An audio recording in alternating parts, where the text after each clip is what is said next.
Donald ট্রাম্পের নির্দেশে ইয়েমেনে বড় আকারের সামরিক হামলা চালাচ্ছে যুক্তরাষ্ট্র।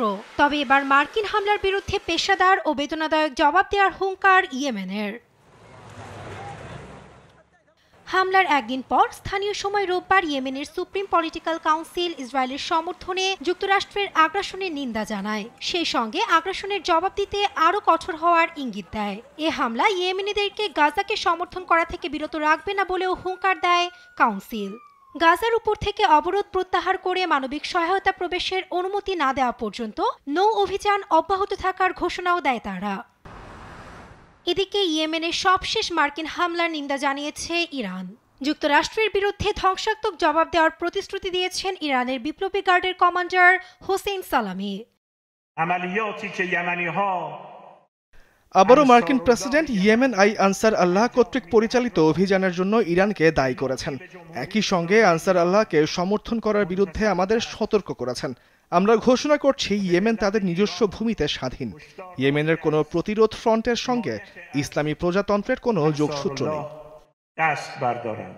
অন্যদিকে ইরানের পররাষ্ট্র মন্ত্রণালয়ের মুখপাত্র ইসমাইল বাঘাই এটিকে জাতিসংঘ সনদ ও আন্তর্জাতিক আইনের কঠোর লঙ্ঘন বলে অভিহিত করেন। সেই সঙ্গে এ অঞ্চলের অস্থিরতার জন্য মার্কিন নেতৃত্বে ইসরায়েলের ফিলিস্তিনি ভূখণ্ড দখলকেও দায়ী করেন। পাশাপাশি আঞ্চলিক সংকট মোকাবিলায় যৌথ পদক্ষেপ নিতে আন্তর্জাতিক সম্প্রদায়ের প্রতি আহ্বান জানান তিনি।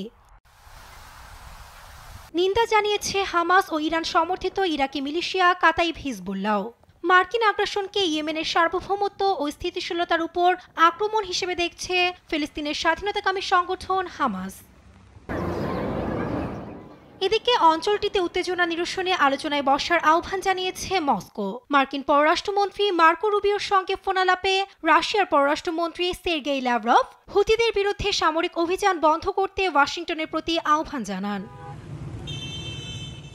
ইয়েমেনের একটি সশস্ত্র গোষ্ঠী হুতি বিদ্রোহী রাজধানী সানা সহ দেশটির বেশিরভাগ অংশের নিয়ন্ত্রণ গোষ্ঠীটির হাতে। গাজায় ইসরায়েলি হামলার প্রতিবাদে ও হামাসের প্রতি সমর্থন জানিয়ে 2023 সালের নভেম্বর থেকে লোহিত সাগরে চলাচলকারী ইসরায়েল সংশ্লিষ্ট জাহাজে হামলা শুরু করে হুতিরা। নাসরিন আক্তার, নিউজ ডেস্ক, দেশ টিভি।